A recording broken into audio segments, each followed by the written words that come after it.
I just got some new shock mounts for my truck. The only problem is that they came in bare metal. So in today's video, I'm going to show you how I painted them.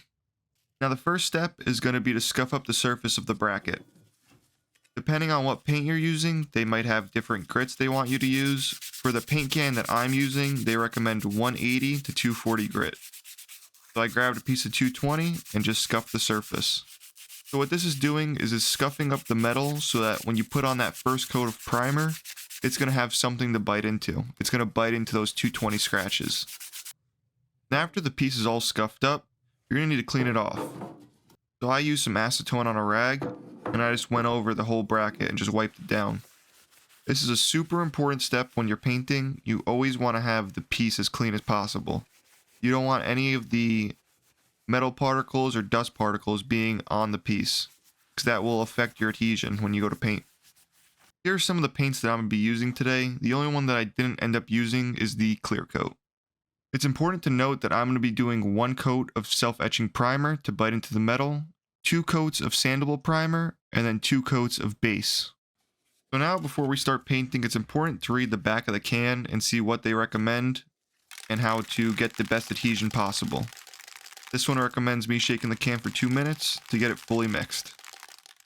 I did buy one of these spray gun attachments off of Amazon. I think it was like 11 bucks for 2 of them. And theoretically, it should make it easier to paint.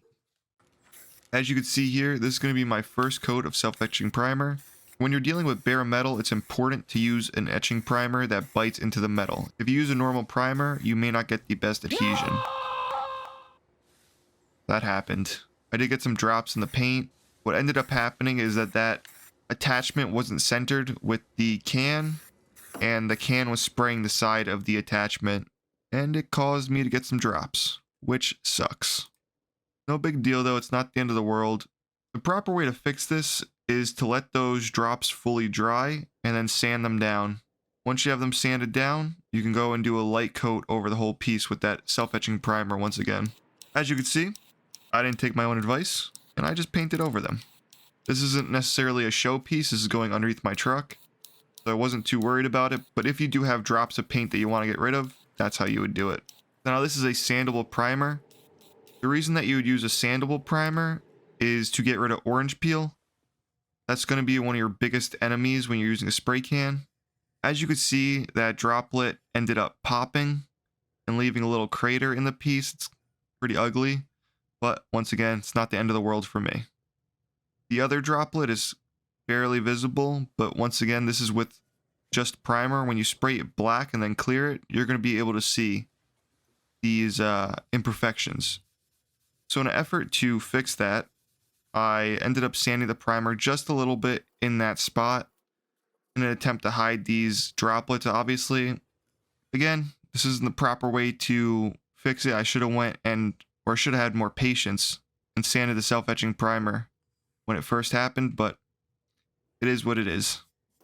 Finally, we're on to the good part. I put 2 coats of this flat black paint onto it, and it came out pretty nice.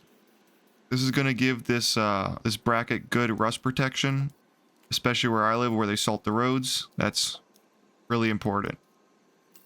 Here is the final results. I think it came out pretty damn good for being a rattle can job.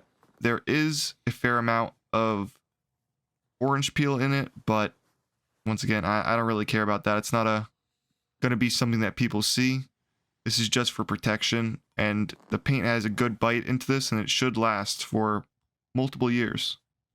Now, if you're curious what this bracket would have looked like if those 2 drops didn't happen, here's the other one that I did.